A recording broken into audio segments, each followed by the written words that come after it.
Hello guys, তোমরা তো সবাই জানো আজকে হলো পৌষ সংক্রান্তি। সেই কারণে কিন্তু পিঠে করতে বসে পড়েছি আমরা। আমার মাকে আমি একটু হেল্প করে দিচ্ছি, কিন্তু এই যে সাঁচের পিঠা বলো বা চিতই পিঠা বলো, এইটা করতে কিন্তু আমার মা ভীষণ এক্সপার্ট। গাইস, এই পিঠাটা খেতে কিন্তু ভীষণ টেস্টি, আমার তো ভীষণই ভালো লাগে।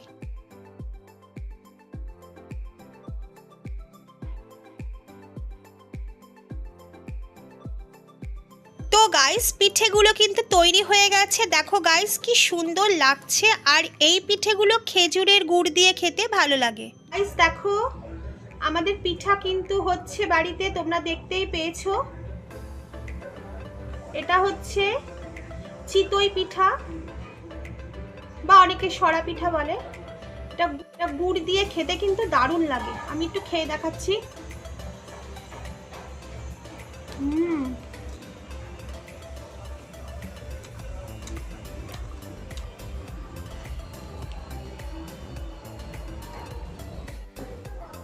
জাস্ট সেদ্ধ চালকে ভিজিয়ে রেখে দিতে হবে, তারপরে মিক্সিতে হালকা করে পেস্ট করে নিতে হবে, তারপরে জলের সাহায্যে একটু সামান্য লিকুইড করে নিয়ে দেখলেই তো তারপরে কি করলো।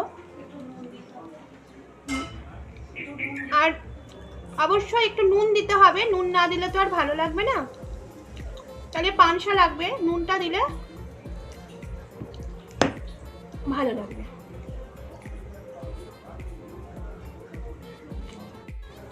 আমার মা খুব সুন্দর বানাতে পারে।